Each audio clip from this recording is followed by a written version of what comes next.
Imagine walking into a courtroom, expecting fairness and respect, only to be met with laughter and whispers behind your back. Now, imagine that the people mocking you, the very ones sworn to uphold the law, have no idea who you really are. This is exactly what happened to one woman who walked into a courtroom expecting justice, but instead found herself the target of quiet ridicule from police officers who thought she was just another face in the crowd. What they didn't realize was that she wasn't just anyone. She was a high-ranking official in the Department of Homeland Security, and she was about to teach them a lesson they'd never forget. It started as a routine court proceeding, but the tension in the room was impossible to ignore. As she sat there, calm and composed, she could hear the quiet chuckles and murmurs from a group of officers off to the side. They made assumptions, throwing around stereotypes, thinking she had no power, no authority. Maybe they thought she was just another defendant, someone they could look down on. But they had no idea who they were dealing with. She didn't react. Not yet. Instead, she observed. She watched as they smirked, as they exchanged glances, completely unaware of the truth. And then, when the moment was right, she stood up. That's when everything changed.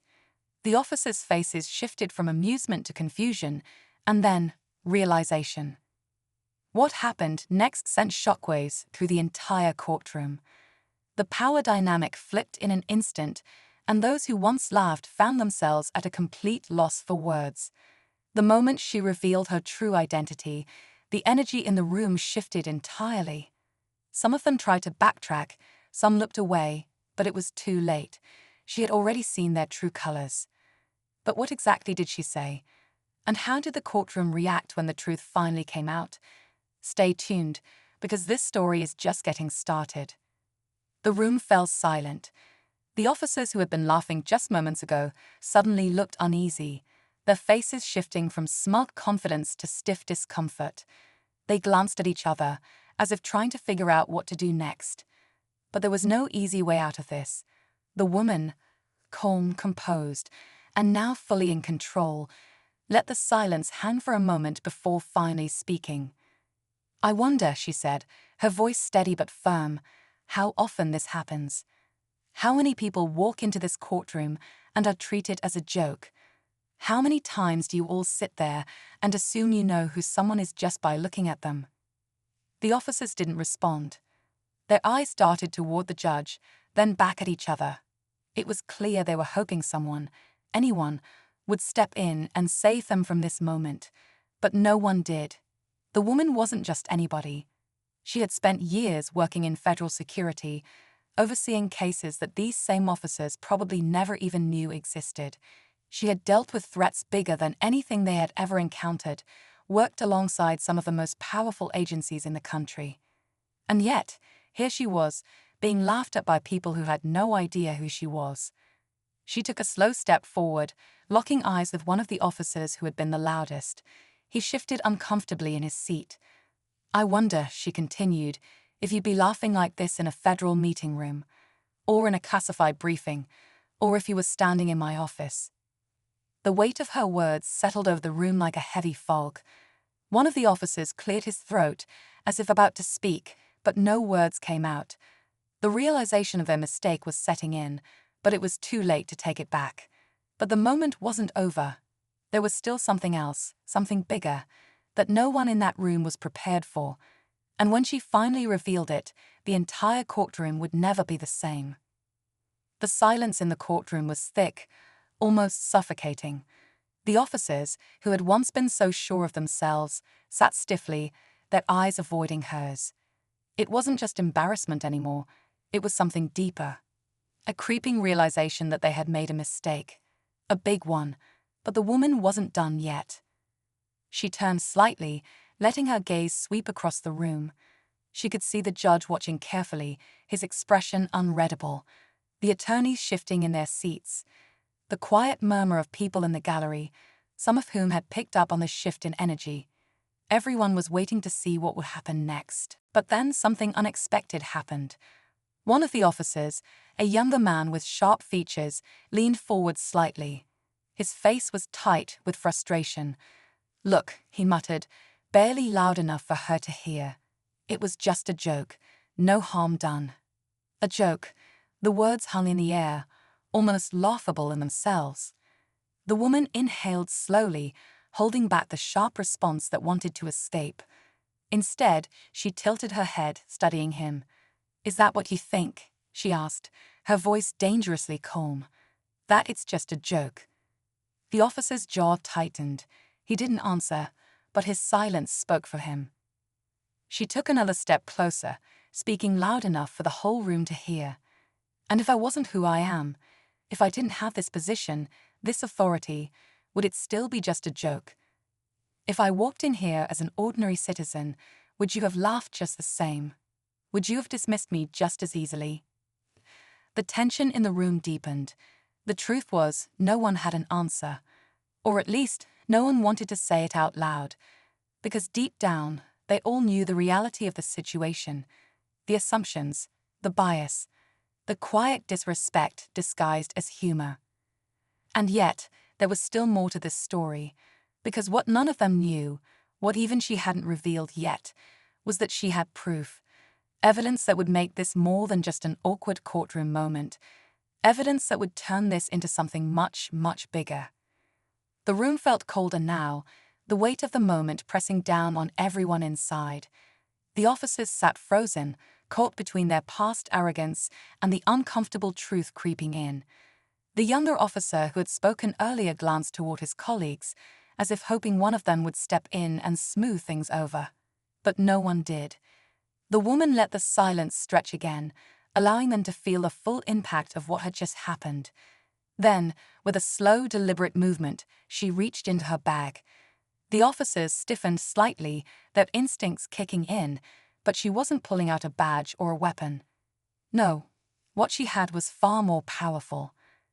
A small recording device. She placed it on the table in front of her and pressed a button, and suddenly, the room was filled with their own voices. The laughter, the jokes, the whispered comments they thought no one could hear. Every word played back with chilling clarity, echoing through the courtroom like a confession they hadn't meant to give.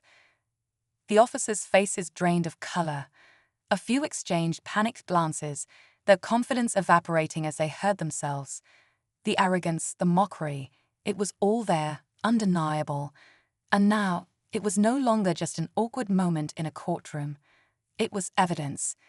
The judge shifted in his seat, his expression darkening. The attorneys on both sides leaned forward, their interest suddenly piqued. This wasn't just about personal humiliation anymore.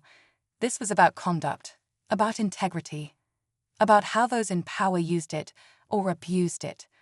The woman finally spoke, her voice quiet but firm. "Now tell me," she said, looking directly at the officer who had called it just a joke. "Still think it's funny?" The officer swallowed hard but didn't answer. Because now, it wasn't just about what had happened in that room. The question that lingered in everyone's mind was, what would happen next? The officer didn't answer. He couldn't. His face was locked in an expression of forced composure, but the tension in his jaw gave him away. The others looked just as shaken, their eyes darting toward the judge, then back to the recording device, as if hoping it would somehow disappear. But the woman wasn't finished. She picked up the recorder and held it in her hand, turning it over slowly, as if considering something. Then, almost casually, she said, "You know, this isn't the only copy." The officers stiffened. That's when the real panic set in. One of them, an older officer who had been mostly silent until now, shifted in his seat. "What are you planning to do with it?" he asked, trying to keep his voice even. But there was an edge to it, a nervousness creeping through. The woman met his gaze without hesitation. "What do you think I should do with it?" she asked, her tone cool but deliberate. No one answered. And then, just when it seemed like the tension couldn't stretch any further, the courtroom doors swung open. A man in a dark suit walked in, moving with quiet authority. The seal on his badge was unmistakable, federal. Every officer in the room tensed at once. The woman's lips curved slightly, though her eyes remained serious. "You see," she said, addressing no one in particular, It's funny how things work. When people assume they're the ones in control, they let their guard down. They think they can say whatever they want, act however they please. She glanced toward the suited man, who gave her a small nod before stepping forward. But the thing about power, she continued, is that it can shift in an instant. The officers knew then, this wasn't just about embarrassment. It wasn't just about a recording. This was something bigger, something that could unravel more than just one bad day in court. Because whatever was about to happen next, it wasn't over, not even close. The officers sat frozen, their eyes flicking between the woman and the man in the dark suit. No one needed an introduction. His presence alone was enough to send a message. The weight of the situation finally settled in. This wasn't just an uncomfortable moment in court. It wasn't just about embarrassment. This was official now. This was real. The suited man stepped forward, his voice calm but authoritative. "We need to have a conversation," he said, addressing the officers directly. "Not here, somewhere private." The room was dead silent. The officers who had been laughing earlier now looked as if they wanted to disappear. The woman didn't smirk, didn't gloat. She simply crossed her arms and waited. This wasn't about revenge. It was about accountability. One officer, the one who had muttered just a joke, finally spoke. His voice was quieter now, strained. "This is being blown out of proportion," he said, shaking his head. "We didn't mean anything by it." The woman exhaled slowly, shaking her head. "That's the problem," she said. "You never think it means anything. But it does." Before anyone could say more, the suited man motioned toward the officers. "Let's go." One by one, they stood up, their movements stiff, their expressions a mixture of defiance and fear. They followed him toward the back, each step feeling heavier than the last. But just as the last officer reached the door, the woman spoke again. "Oh, and one more thing." He paused, turning slightly, though he didn't meet her eyes. She held up her phone. "This wasn't the first time," she said simply. "And it won't be the last. But this time, someone was watching." For a moment, he just stood there, as if processing the weight of those words. Then, without another word, he walked out. The doors shut behind him, leaving the courtroom heavy with an unspoken truth. The power had shifted, and now nothing would ever be the same. The room slowly began to stir again. Conversations picked up in hushed voices, attorneys whispered among themselves, and the judge shuffled papers on his desk, pretending not to be as affected as everyone else. But the energy in the courtroom had changed. The balance of power had shifted, and everyone knew it. The woman didn't move right away. She stood there for a moment, watching the doors where the officers had just exited. It wasn't about winning. It never was. It was about making sure that moments like this didn't go unnoticed. That people who thought they could mock and belittle others without consequences were reminded that respect wasn't optional. As she turned to collect her things, a voice spoke from behind her. That was something.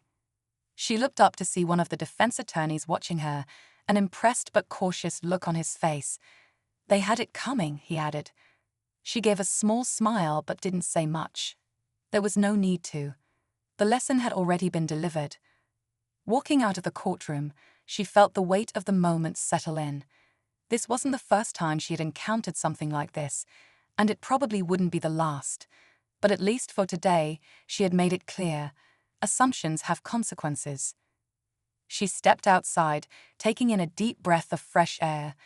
The world continued moving as if nothing had happened, as if inside that courtroom, a quiet but important shift hadn't just taken place.